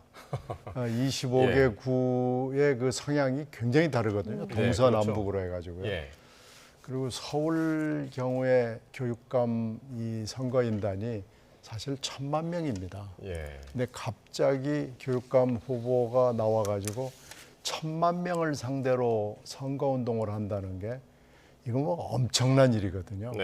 그래서 이제 교육감 선거를 이렇게 해야 되느냐라는 것이 항상 문제가 되고요. 교육의 그 중립성 때문에 정당의 공천을 해서는 안 된다라는 게 지금 우리 뭐 헌법 정신에 기초를 해서 이 선거법이 이렇게 짜 있는데요. 실제로는 정당이 이것을 모른 채 할 수는 또 없거든요. 그래서 실제로 보면 눈 가리고 아웅하는 거 아니냐라는 비판과 비난이 굉장히 많아요. 그리고 이제 후보들도 정당이 자기를 어떻게 생각하느냐, 어떻게 평가하느냐에 대해서 관심이 많고요. 그래서 이제 이렇게 교육감 선거를 해서는 안 된다라는 것이 중론이고 여러 번 이것이 논의 테이블에 올라갔습니다만은 결론을 내지 못하고 그냥 끝났죠. 근데 이번에도 보니까 투표율 23.5%는 보통의 재보궐선거에서는 이 정도 나옵니다. 나오긴 나오는데 만약에 시장 재보궐선거가 있었다고 그러면 이렇게 됐겠어요. 여기도 뭐 50%, 60% 이렇게 해가지고 굉장히 열기가 붙었을 텐데 이렇게 안 된 거죠. 그리고 교육감이라는 게 아주 중요한 결정을 합니다. 특히 서울시 교육감은 우리나라 교육의 방향을 결정하는 중요한 역할을 합니다. 그런데 이게 이제 23.5% 그러니까 4분의 1의 유권자가 투표를 해서 결정하는 것이 과연 맞느냐라는 아주 근본적인 의문이 가능합니다. 그러니까 이번엔 이게 진보 성향의 교육감이 당선이 되느냐, 보수 성향의 교육감이 당선이 되느냐. 이게 이제 직전에 이제 조희연 교육감이었기 때문에 만약에 보수 성향 교육감으로 당선이 된다면 전체적인 교육 방향이 서울시 교육청의 방향이 상당히 많이 바뀔 것 같은데요. 네, 그렇습니다. 이게 우리 사회에 굉장히 심각한 문제고요.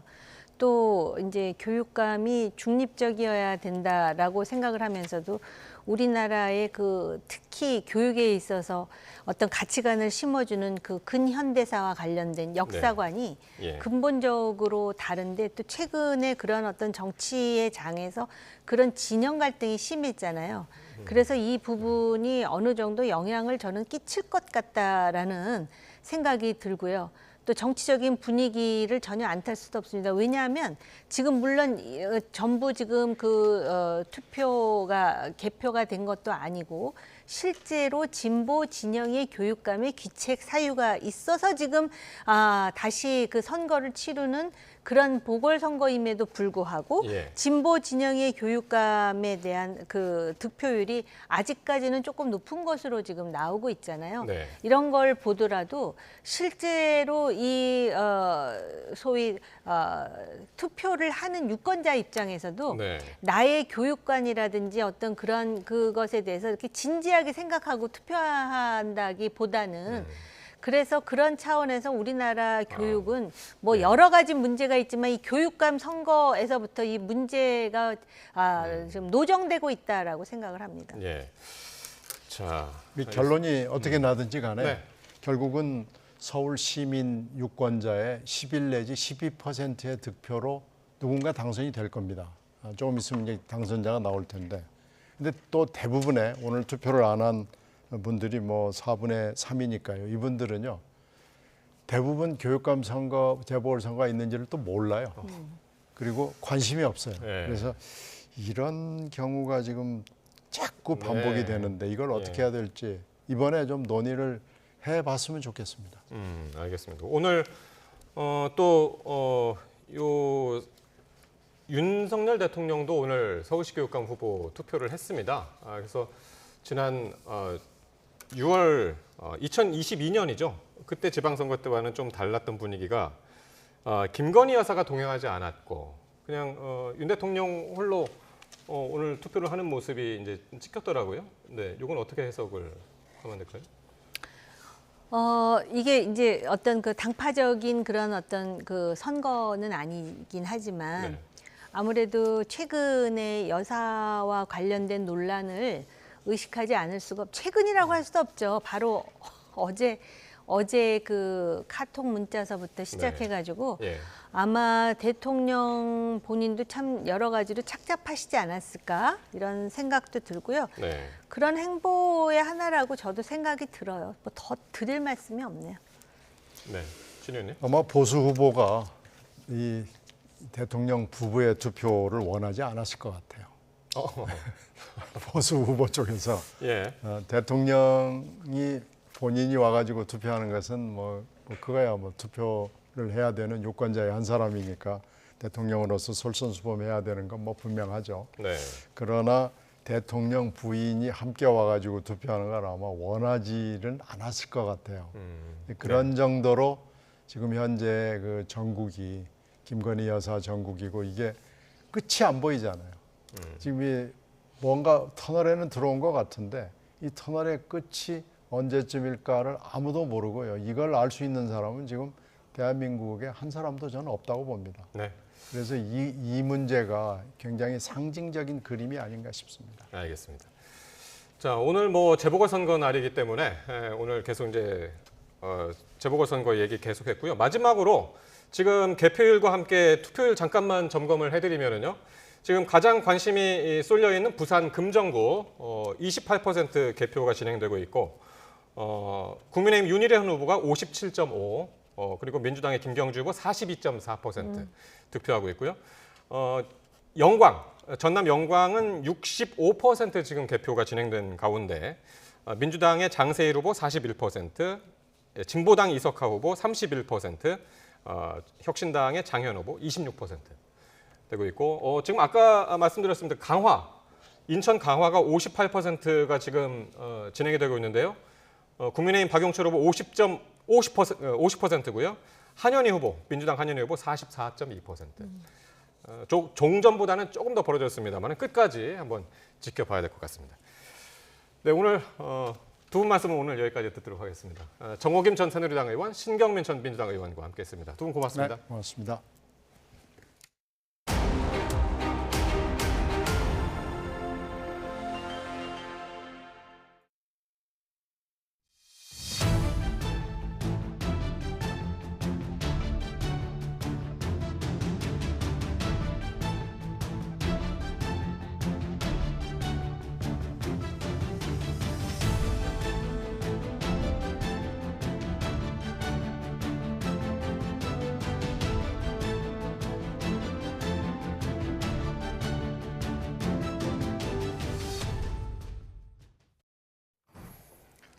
네, 북한이 남한의 무인기가 평양에 침투했다고 주장한 뒤에 내부 결속에 열을 올리고 있습니다. 청년 140만 명이 자원 입대를 탄원했다며 적개심 고취를 유도하고 있는데 정작 남북 연결도로 폭파에 대해선 알리지 않고 있습니다. 보도에 이종구 기자입니다. 경의선과 동해선 남북 연결도로를 일방적으로 폭파한 북한. 주변에선 군인들의 사진 찍는 모습이 포착되기도 했습니다. 하지만 북한 매체에선 관련 기사를 찾아볼 수 없습니다. 주민들이 보는 노동신문과 조선중앙TV는 물론이고 대외 매체인 조선중앙통신도 마찬가지입니다.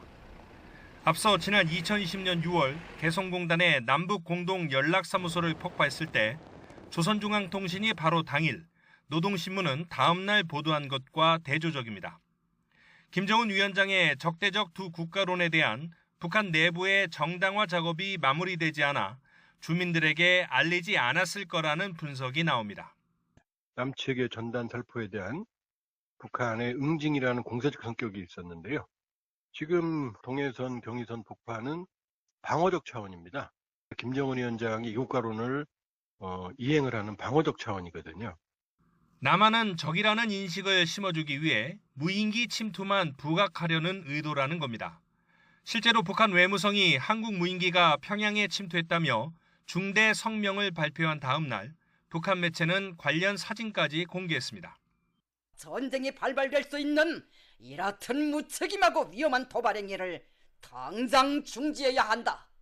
노동신문이 특히 남한 성토에 앞장서고 있는데 이번엔 한국에 복수하겠다며 자원 입대하겠다는 청년이 쏟아지고 있다는 기사를 일면에 실었습니다. 무인기 침투 이후 140만 명이 입대나 복대 탄원서에 서명했다는 내용입니다. 외부 위협을 내세운 뒤 입대 탄원 소식을 전해 체제 결속을 도모하려는 선동 전략을 다시 한번 택한 것으로 보입니다. YTN 이종우입니다. 우리 정부가 북한이 우크라이나를 침공한 러시아를 돕기 위해 병력을 보냈다는 보도가 사실일 가능성이 있다고 보고 정밀 추적하고 있다는 것으로 확인됐습니다. 국가정보원은 우크라이나 언론의 북한군 파병 보도에 관한 질의에 사실 확인을 위해 우크라이나 측과도 협력하고 있다고 설명했습니다. 국방부 역시 러시아의 북한의 병력이나 민간 인력이 지원될 가능성이 있어 이에 대해 면밀히 추적 중에 있다고 밝혔습니다. 네, 정부가 노인 실태 조사를 실시했는데요. 혼자 사는 독거노인 가구 비중이 10%포인트 넘게 급증한 것으로 나타났습니다. 동시에 경제활동까지 하는 노인도 40%에 육박해 역대 최고를 기록했습니다. 권민석 기자의 보도입니다. 2020년 정부의 노인 실태 조사와 비교해 이번에 가장 두드러지는 건 독거노인 가구 증가세입니다. 조사에 참여한 노인 가운데 32.8%가 혼자 사는 노인으로 직전 조사보다 13%포인트나 늘었습니다. 반대로 자녀와 함께 산다는 노인은 10.3%로 역대 최저를 기록했습니다. 노인이 홀로 생활하다 보니 생활에 어려움도 컸습니다. 부부가 함께 살거나 자녀와 동거하는 노인 가구에 비해 자신이 건강하다고 느낀다는 비율은 가장 낮았고 일상에서 어려움을 겪는다는 응답은 10명 중 7명꼴로 나타났습니다. 또 집안일을 부탁해야 할 때 도움받을 사람이 없다고 응답한 노인은 전체 6.6%였으며 나이가 지긋해질수록 비율이 증가했습니다. 다만 노인 가구 연간 소득은 3,400여만 원으로 2008년 조사 시작 이후 계속 늘었고 부동산 자산은 3억 1천여만 원, 금융자산 규모는 4,900여만 원으로 함께 증가했습니다. 동시에 일을 하는 노인 비중도 꾸준히 늘어 39%로 역대 최고에 달했는데 정부는 이를 소득과 자산, 교육 수준이 높은 새로운 노년층의 등장으로 분석했습니다. 재산 상속과 관련해선 자신과 배우자를 위해 쓰겠다는 응답이 6.8%포인트 급증했고 장남에게 전부 주거나 많이 주겠다는 응답은 처음으로 한 자릿수 응답이 나와 인식 변화를 보여줬습니다. 정부는 2027년까지 노인 일자리를 전체 노인의 10% 수준으로 재택의료센터는 전국 250개소로 확대해 초고령화에 대비하겠다고 설명했습니다. 2008년부터 3년 주기로 이어진 이번 조사는 한국보건사회연구원과 한국갤럽이 지난해 9월부터 11월까지 노인 만 78명을 설문해 발표했습니다. YTN 권민석입니다. 네, 지난달 취업자 수가 석 달 연속으로 1년 전보다 10만 명 정도, 10만 명대로 늘었는데요. 고용 증가 폭은 다소 조정을 받는 모습입니다. 특히 건설업이 역대 최대인 10만 명 줄어서 내수 부진을 반영하고 있습니다. 보도에 이승은 기자입니다. 지난달 취업자 수는 2,884만 2천 명으로 1년 전보다 14만 4천 명 늘었습니다. 취업자 10만 명대 증가는 석 달째 이어지고 있는데 올해 초까지 30만 명대를 웃돌던 것과 비교하면 우리 경제 고용 창출력이 확연히 둔화했습니다. 정보통신업이 10만 5천 명 내는 등 서비스업이 43개월 연속 증가세를 지속했고 증가폭도 34만 5천 명으로 커졌습니다. 특히 혼인 증가로 결혼식 유관업종 일자리가 늘면서 개인 서비스업도 1만 7천 명 늘었습니다. 고용률 63.3%, 실업률 2.1%로 지표는 역대 9월 기준 가장 좋지만 내수 부진이 발목을 잡고 있습니다. 특히 건설업이 10만 명 줄어서 2013년 산업별 통계 재편 이후 가장 감소폭이 컸습니다.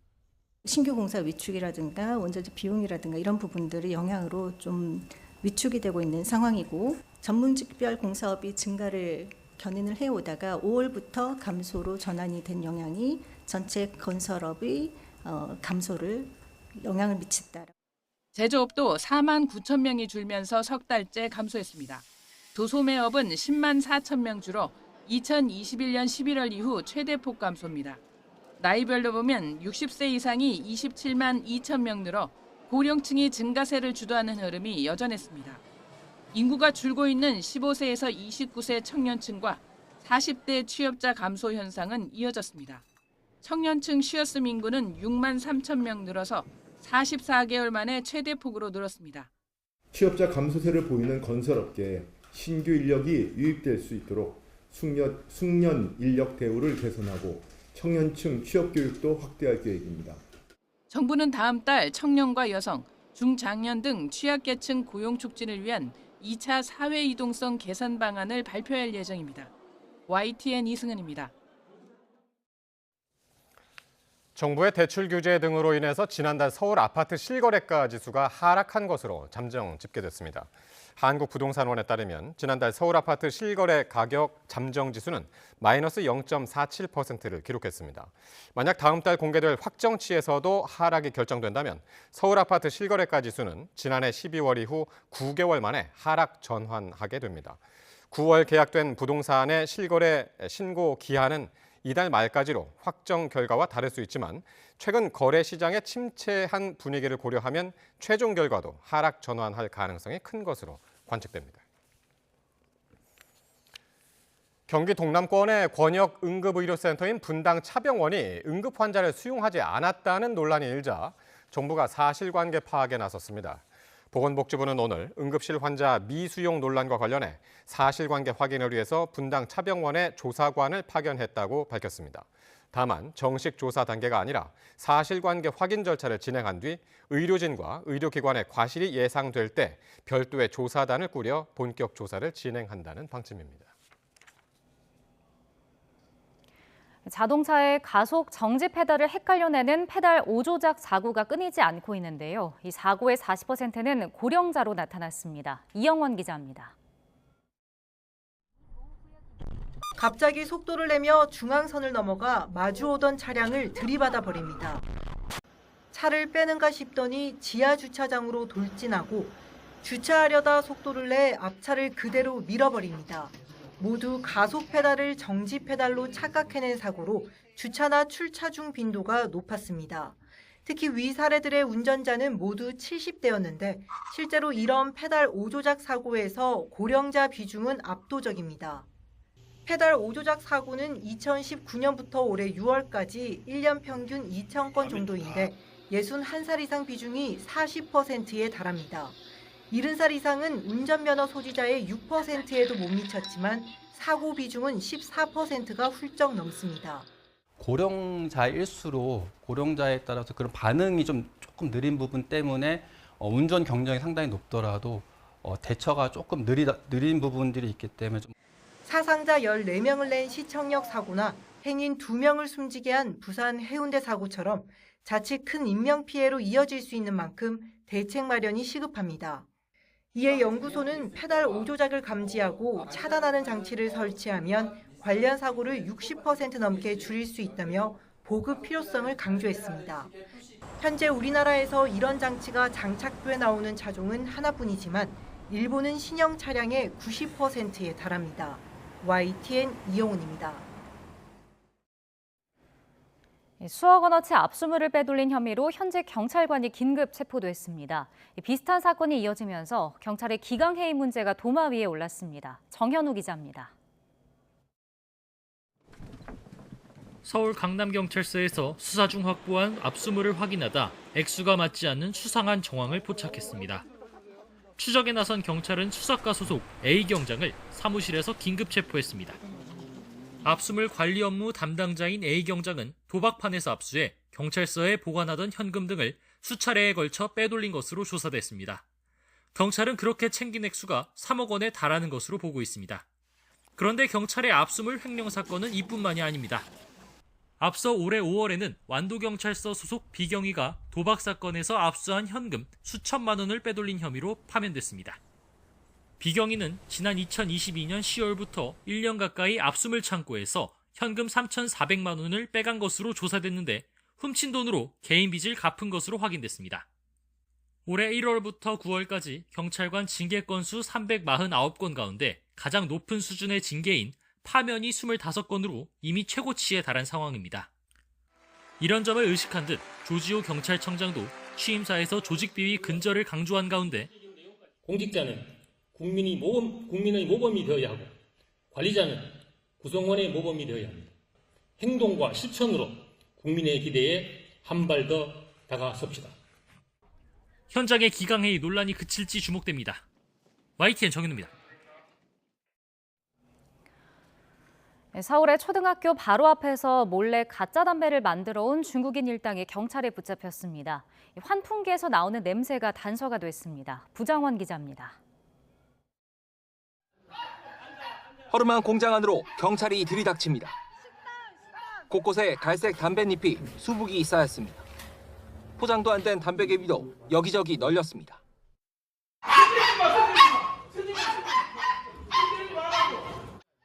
서울 한복판에서 몰래 가짜 담배를 만들어 온 중국인 A씨 등이 경찰에 덜미를 잡혔습니다. 초등학교가 코앞인 서울 대림동 일대에 공장 2곳을 세웠고 불법 체류자들을 고용했습니다. 속옷 재단을 한다는 위장 간판까지 내건 것으로 짐작되지만 결국 환풍기가 검거의 결정적 단서가 됐습니다. 소리도 들어보고 냄새도 맡아보고 또 어떻게 유통이 되는지 저희가 좀 잠복을 한 2주간 했습니다. 또 환풍기에서 이제 저희가 좀 냄새를 맡아보니까 계속 냄새가 많이 꾸준하게 올라오는 냄새를 맡았거든요. 경찰은 이들이 1년여 동안 100만 개비 14만 원어치를 팔아치운 것으로 추정하고 있습니다. 성분도 유해성도 확인되지 않았지만 중국에서 널리 팔리는 담배로 둔갑돼 광범위하게 유통된 것으로 보입니다. 서울경찰청 기동수사할때는 A씨 등 중국인 8명을 담배사업법 위반 등 혐의로 입건하고 총책 등 윗선과 유통책을 쫓고 있습니다. YTN 부장원입니다. 육아 꿀템으로 꼽히며 아기를 키우는 집에서 흔히 볼 수 있는 것, 바로 흔들요람 바운서입니다. 미국 내에서만 200만 대 넘게 팔린 피셔프라이스의 스누가 스윙 바운서가 이번에 전부 리콜됐습니다. 2012년부터 10년간 이 바운스에서 잠을 자던 생후 1개월에서 3개월 사이의 아기 5명이 목숨을 잃는 등 질식 위험성이 제기됐기 때문입니다. 국내에서도 해외 구매 대행 사이트 등을 통해 30만 원 안팎에 판매되고 있는데요. 미국 소비자제품안전위원회는 이 제품을 절대 수면용으로 사용해서는 안 되며 깨어있는 시간이더라도 담요 등 다른 침구류를 추가해서 사용해선 안 된다고 경고했습니다. 한국소비자원에서도 지난 8월 영아 수면용으로 국내 판매되는 바운서, 역류방지 쿠션 등 수면용품 절반 이상이 질식 사고를 일으킬 우려가 있다고 밝힌 바 있습니다. 돌이 안 된 영아는 기도가 좁고 또 목을 가누지 못하기 때문에 경사진 수면용품에 아이를 재우면 고개가 앞으로 쏠리면서 기도가 압박될 수 있고요. 또 몸이 뒤집히면서 침구에 입과 코가 막힐 수도 있습니다. 통계청에 따르면 최근 5년간 275명의 영아가 뚜렷한 이유 없이 수면 중에 발생하는 이른바 요람사, 영아 돌연사 증후군으로 사망한 것으로 나타났습니다. 전문가들은 영아를 단단하고 평평한 표면에 똑바로 눕혀 재우고 수면 공간에는 매트리스와 시트를 제외한 다른 물품을 절대 두지 말라고 당부하고 있습니다.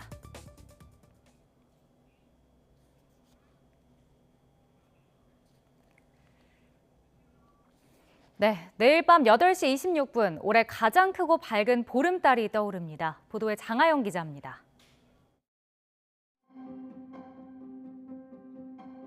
내일 밤 올해 가장 크고 밝은 보름달이 뜹니다. 독도에서 오후 5시 18분, 충남 태안에서 5시 42분에 달이 떠오르고 전국 각지에서 다음 날 아침 7시 넘어서까지 달을 볼 수 있습니다. 달이 가장 밝고 둥근 시각은 밤 8시 26분입니다. 지난 2월 정월대보름에 뜬 올해 가장 작은 보름달에 비해서는 14% 더 크고 30% 더 밝을 걸로 보입니다. 이렇게 달 크기가 달라지는 건 달이 지구 주위를 타원 궤도로 돌기 때문입니다. 가장 작은 보름달이 떴던 정월대보름에는 지구와 달 사이의 거리가 40만 5,900km 정도였지만 내일은 5만 킬로미터 가까이 줄어든 35만 7,400km로 좁혀집니다. 슈퍼문은 육안으로는 큰 차이를 느끼기 힘들어 망원경을 이용하는 게 좋은데 국립과천과학관 등 다양한 곳에서 보름달 특별 관측회가 열립니다. 저녁에 행사가 진행되는 거기 때문에 지금 10월이고 해서 좀 쌀쌀할 수도 있고요. 와이드 안전, 특히 신발, 이렇게 불 들어오는 신발 있잖아요. 이런 것들은 다른 사람들한테 좀 방해가 되니까 그런 거 좀 피하는 게 좋을 것 같고요. 이번 보름달은 올해 3번째 슈퍼문입니다. 달이 지구에 가장 가까운 근지점의 90% 이내에 있는 보름달 또는 금음달을 슈퍼문이라고 합니다. 미국의 리차드 놀이라는 점성술사가 붙인 이름으로 천문학적 용어는 아닙니다.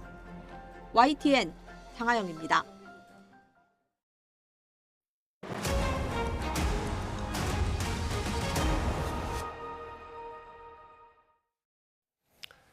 김건희 여사 공천 개입 의혹의 핵심 인물로 꼽히는 명태균 씨가 김 여사와의 카카오톡 대화 갈무리가 2,000장 넘게 있다고 주장하면서 추가 공개를 예고했습니다. CBS 라디오 김현정의 뉴스쇼를 통해서 공개된 명 씨와의 인터뷰 녹취록을 보면 명 씨는 진짜 중요한 것만 200장이 넘을 것이고 그 사회적 파장이 공개된 메시지의 10배, 100배도 넘을 거라며 이같이 말했습니다. 이어 김 여사와의 대화에 등장한 오빠가 김 여사 친오빠라는 대통령실 설명에는 대통령실에서 자신을 사기꾼이라고 하니 공적 통화를 공개해야겠다며 일일이 대응하지 못하면 본인들도 거짓말을 한 셈이라고 주장했습니다. 국회 운영위원회에 다음 달 1일 대통령실 국정감사 증인으로 김건희 여사와 오빠 김진우 씨 그리고 여론조사 의혹 당사자인 명태균 씨가 채택됐습니다. 민주당은 운영위 전체 회의를 열고 김 여사와 명 씨 등 증인과 참고인 33명을 신청해 의결했고 국민의힘은 일방적 의사 진행에 반발해 퇴장했습니다. 국민의힘이 신청한 민주당 이재명 대표와 문재인 전 대통령, 딸 문다혜 씨 등 증인과 참고인 35명은 명단에서 빠졌습니다. 명태균 씨가 김건희 여사와 나눈 카카오톡 대화 캡처본을 공개하고 이에 대통령실이 해명한 이후에도 여권 내 파장은 계속되고 있습니다. 친한계인 김종혁 최고위원은 라디오 인터뷰에서 대화에 등장하는 오빠가 대통령실 해명처럼 김 여사 친오빠가 맞기를 바라지만 석연치 않다며 만약 거짓이라면 신뢰가 완전히 무너질 것이라고 지적했습니다. 친윤계로 분류되는 강명구 의원은 SBS 라디오 인터뷰에서 대통령실 해명이 맞다 본다면서도 지금은 분열할 때가 아닌 만큼 김 여사에게만 책임을 몰면 안 된다고 강조했습니다. 네, 문재인 전 대통령 옛 사위의 타이 이스타젯 특혜 채용 의혹을 수사 중인 검찰이 전 정부 통일부로 수사망을 확대하고 있습니다. 야권 일각에서는 별건 수사가 아니냐는 지적이 나왔습니다. 김민성 기자입니다. 검찰은 지난 14일부터 사흘 동안 통일부와 남북관계관리단에 검사와 수사관을 보내 증거물을 확보했습니다. 이에 앞서 문재인 정부 초대 통일부 장관인 조명균 전 장관의 집도 압수수색했습니다. 검찰이 새롭게 문제 삼은 건 2018년 3, 4월 평양에 우리 측 공연단을 싣고 간 전세기 선정 과정입니다. 당시 통일부가 방북 경험과 가격 경쟁력을 높이사 이스탄공을 택한 것으로 알려졌는데 이후 다른 내막이 있는 게 아니냐는 의혹이 제기됐습니다. 결국 그 남북협력기금에서 보증을 해가지고 갔는데 과연 이게 보험을 제대로 들고 간 거냐 안 들고 간 거냐에 대해서 수많은 지적이 많습니다. 이런 것도 운항 비리라고 봐야 될 것이고. 이스타항공이 띄운 항공기는 외국 항공사에서 빌려 쓰던 보잉 737입니다. 리스 항공사를 통해 보험 가입이 안 돼 사고라도 났다면 천문학적 손해배상금을 물어야 했던 상황. 검찰은 이상직 전 의원이 문재인 전 대통령 사위를 채용한 대가로 방북 전문 항공사 타이틀을 준 게 아닌지 의심하는 것으로 보입니다. 다만 일각에서는 검찰이 문 전 대통령 사위 특혜 채용을 들여다보다가 방북 전세기 문제로 수사를 확대한 건 이해할 수 없다는 반응도 나옵니다. 그동안 전주지검은 비슷한 비판이 제기될 때마다 접수한 고발장을 중심으로 제한적으로 수사하고 있다고 강조해왔습니다. 명백한 별건 수사라고 생각합니다. 애초에 시작은 2018년도에 있었던 문재인 전 대통령의 사위의 취업권과 관련된 검찰의 수사인데 지금 벌이고 있는 것은 그와는 전혀 다른 성질의 내용입니다. 검찰 관계자는 기존 범죄 사실 범위 내에서 최대한 절제의 수사를 진행하고 있다며 기존 수사와 전혀 별개 내용이 아니라고 밝혔습니다. YTN 김인성입니다. 올해 초 YTN은 서울 개인택시조합의 이사장 등이 조합 내 자리를 대가로 돈을 주고받았다는 의혹을 보도했는데요. 경찰이 본격적인 수사에 착수했습니다. 윤흥성 기자가 단독 보도합니다. 파란색 상자를 들고 사무실로 들어간 수사관들이 잠시 뒤 압수품을 챙겨 나옵니다.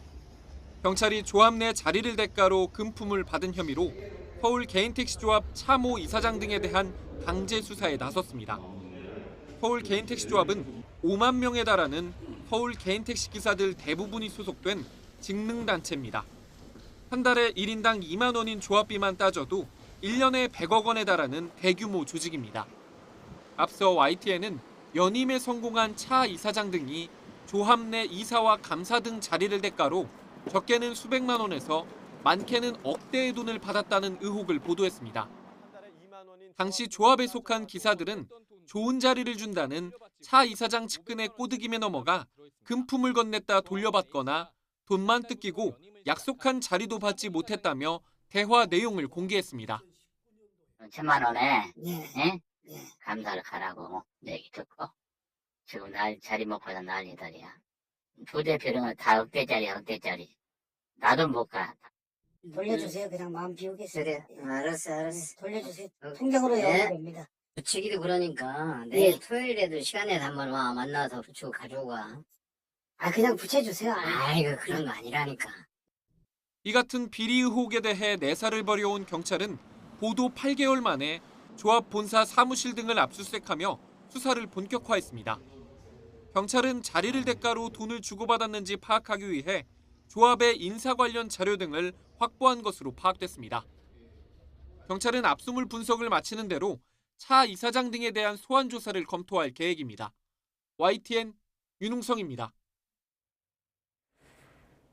네, 현재 기초단체장 4명과 서울시 교육감을 뽑는 재보궐선거의 개표가 진행되고 있습니다. 자정쯤에 윤곽이 드러날 전망인데요. 전남 곡성군수에는 민주당 조상래 후보가 당선이 됐습니다. 자, 취재기자 연결해서 알아보겠습니다. 김다현 기자, 재보선 개표 상황 전해주시죠. 네, 밤 10시를 넘기면서 개표의 속도가 붙고 있습니다. 가장 먼저 개표를 끝낸 전남 곡성 군수에는 더불어민주당 조상래 후보가 55.26%의 득표율로 당선됐습니다. 조국혁신당 박홍도 후보를 20%포인트 차 가까이 따돌렸습니다. 야권 집안 싸움이 치열하게 벌어졌던 전남 영광 군수 재선거 개표율은 60%대로 민주당 장세일 후보가 41.09% 득표율로 선두입니다. 여야 최대 승부처로 꼽히는 부산 금정구청장 보궐선거의 개표 작업이 가장 더딘데 국민의힘 윤희련 후보가 1위를 달리고 있습니다. 인천 강화군수 보궐선거는 국민의힘 박용철 후보가 선두를, 더불어민주당 한현희 후보가 그 뒤를 쫓고 있습니다. 정당과 무관하게 치러진 서울교육감 보궐선거는 진보진영 정근식 후보가 앞서고 있습니다. 네, 이번 재보궐선거 투표율은 얼마를 기록했습니까? 네, 최종 투표율은 24.62%로 잠정 집계됐습니다. 유권자 수가 800만 명대로 가장 많았던 서울교육감 선거 투표율이 23.48%로 낮아서 평균 투표율을 끌어내렸습니다. 기초단체 4곳의 평균 투표율은 53.9%로 지난해 10월 서울 강서구청장 보궐선거 때 48.7%를 웃돌았습니다. 2년 전 6.1 지방선거 당시 전국 평균 투표율 50.9%보다도 이번 재보선 유권자들의 투표 참여율이 더 높게 나타났습니다. 가장 투표율이 높았던 곳은 야권 후보들 사이 치열한 선거전이 벌어졌던 전남 영광군으로 70.1%를 기록했습니다. 전남 곡성군수 재선거 투표율이 64.6%로 뒤를 이었고 인천 강화군수 보궐선거 투표율은 58.3%, 여야가 승부처로 꼽은 부산 금정구청장 선거 투표율은 47.2%를 기록했습니다. 2년 전 지방선거 때 이 지역 투표율은 51.3%였습니다.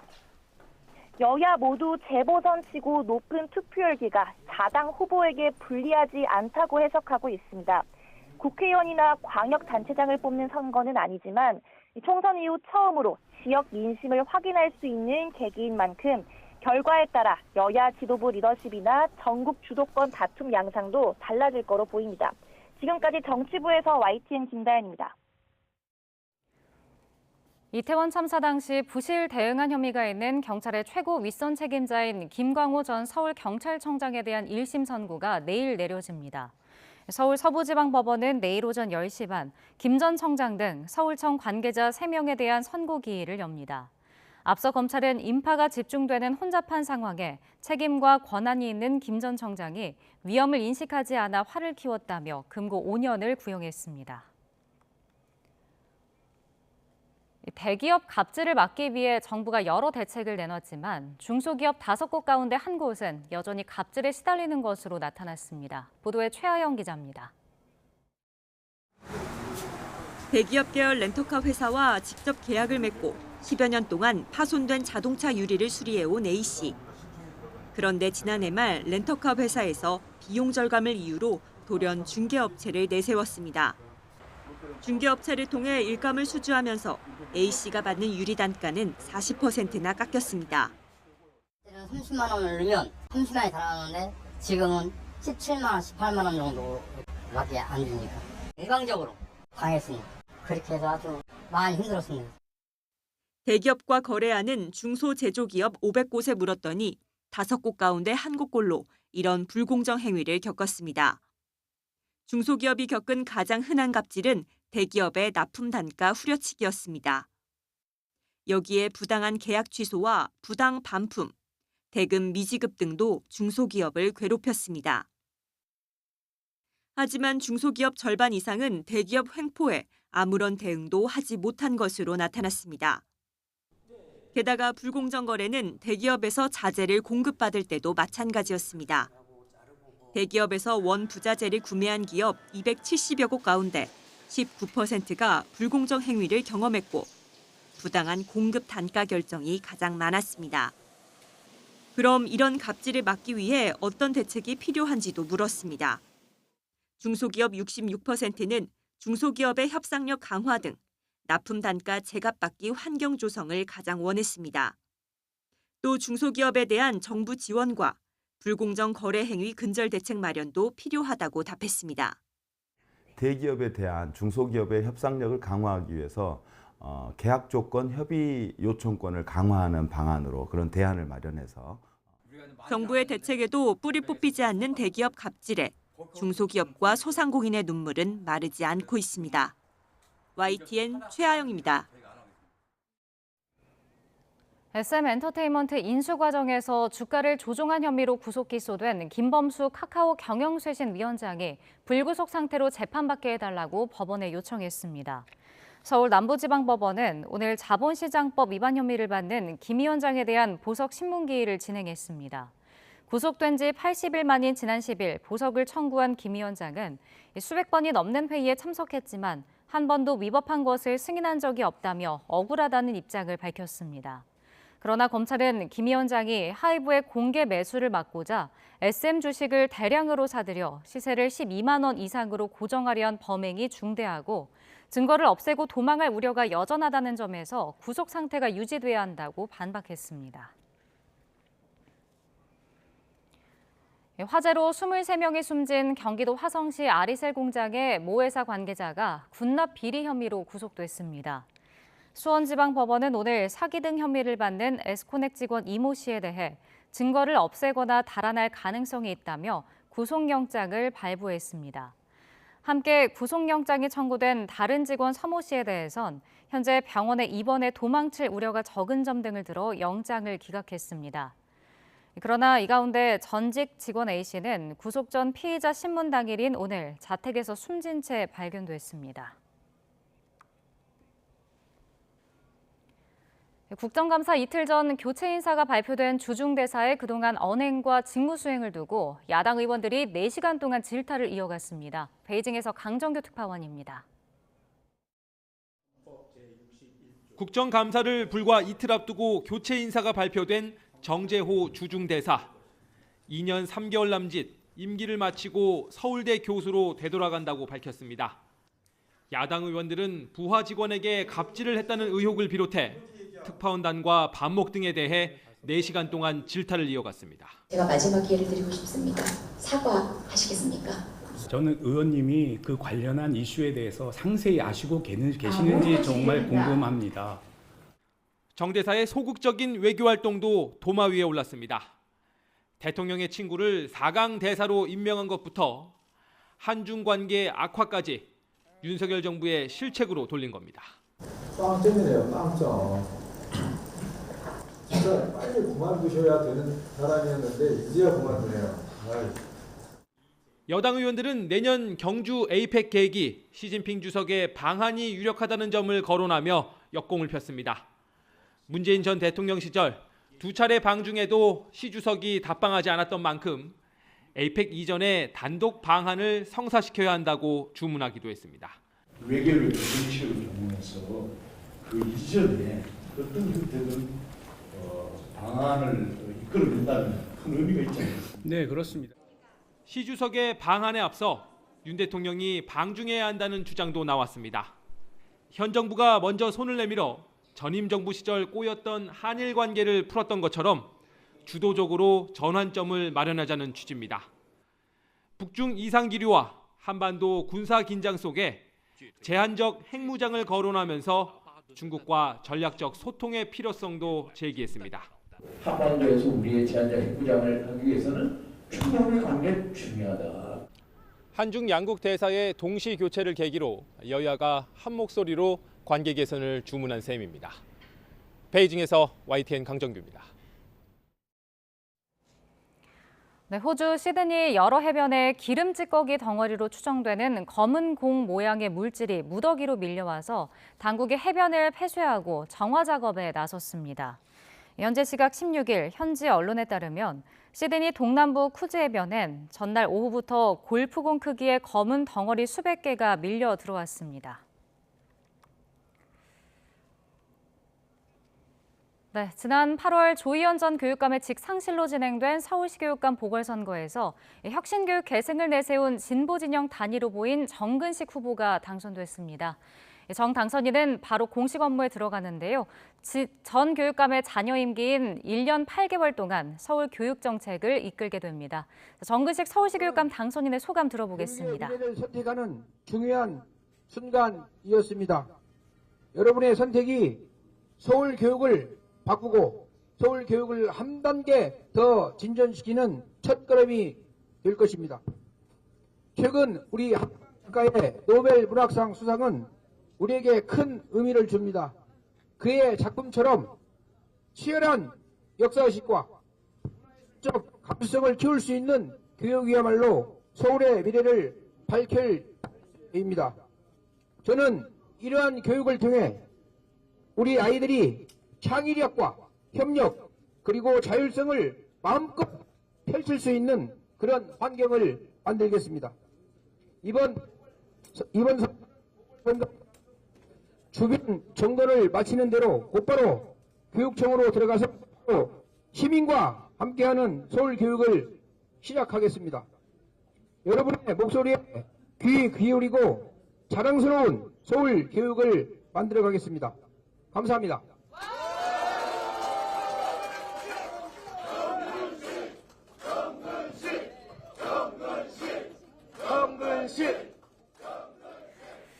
네, 서울시 교육감 보궐선거에서 진보 진영의 정근식 후보가 당선이 됐습니다. 소감을 좀 들어봤는데요. 정근식 당선인은 유권자들의 선택이 서울의 교육을 바꾸고 진전하는 첫 걸음이 되겠다고 소감을 밝혔습니다. 그러면서 서울 시민과 함께하는 서울 교육을 시작하겠다, 이렇게 소감을 밝혔습니다. 관련 소식은 정리되면 다시 한번 전해드리겠습니다.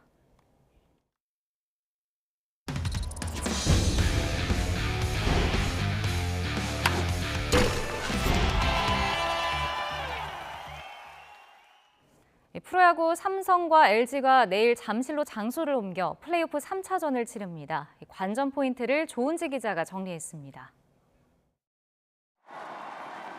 가을 야구 초보인 삼성 박진만 감독은 신들린 용병술로 2연승을 지휘했습니다. 비밀 병기라며 내보낸 윤정빈이 첫판 3안타 3득점으로 불방망이를 휘둘렀고, 좌투수를 상대한 2차전에선 윤정빈 대신 내보낸 김헌곤이 홈런 2방을 때렸습니다. 전역한 지 100일이 안 된 예비역 김윤수는 2판 연속 결정적인 승부처에서 LG 간판 오스틴을 잡아내며 완벽하게 불을 껐습니다. 기회를 줬을 때 선수들이 지금 잘 해주고 있는 것 같아요. 예. 출전만 시키면 열심히 해주는 거기 때문에. 벼랑 끝에 몰린 디펜딩 챔피언 LG가 믿는 구석은 안방입니다. 홈런 공장으로 불리는 대구 라이온스파크에서 LG는 대포 8방을 얻어맞았지만 전국에서 가장 큰 잠실구장에선 장타 불안감을 덜 수 있습니다. 2차전 막판 김현수의 3런 홈런 등 중심 타선이 반짝 살아난 것도 위안거리. 특유의 발야구까지 곁들여 LG는 2연패 뒤 3연승으로 한국 시리즈에 진출하는 16.7% 확률에 도전합니다. 2패는 했지만 충분히 홈에 들어가서 저희가 좋은 경기를 해서 다시 어떤 반전의 기회를 잡아서 3차전 선발로는 어린이 팬 출신이 나섭니다. 가을 야구 데뷔전인 삼성 황동재와 준 플레이오프 MVP에 뽑힌 LG 임찬규가 팀 운명을 걸고 마운드에 섭니다. YTN 조은지입니다.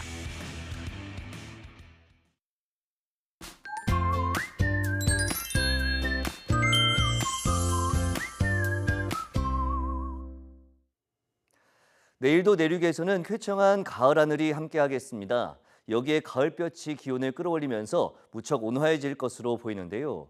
우선 아침에는 서울 기온이 15도로 오늘만큼 쌀쌀하겠지만 한낮에는 26도까지 오르는 등 오늘보다 높아지겠고 활동량이 많은 분들은 다소 덥게도 느껴지겠습니다. 외출하시는 분들은 이 점 염두에 두고 옷차림해 주시기 바랍니다. 또 오전까지 내륙을 중심으로 안개가 매우 짙게 끼겠고 충남과 전북에는 오전 한때 공기가 탁해지는 곳도 있겠습니다. 한편 동해안에는 너울성 파도가 높게 일겠습니다. 교통안전과 해안가 안전사고에도 유의해 주시기 바랍니다. 내일 아침 기온은 서울이 15도, 대전 15도, 광주 16도, 대구 15도로 예상되고 낮 기온은 서울이 26도, 대전 24도, 광주 25도, 대구 24도로 아침에 비해 10도 안팎으로 크게 오르겠습니다. 내일 밤 제주도를 시작으로 모레부터 글피 사이에는 전국에 비가 오겠고 비가 그친 뒤 휴일에는 올가을 가장 추운 날씨가 찾아올 전망입니다. 날씨 정보였습니다. 네, 앞서 서울시 교육감 정근식 후보의 소감 발표 전해드렸는데요. 아직까지는 정 후보의 당선이 아니라 당선이 유력한 상황입니다. 혼선을 드린 점 시청자 여러분의 양해 부탁드립니다. 네, 재보선 결과는 이어지는 뉴스에서 자세히 전해드리겠습니다. 뉴스나이트 마칩니다. 여러분 고맙습니다.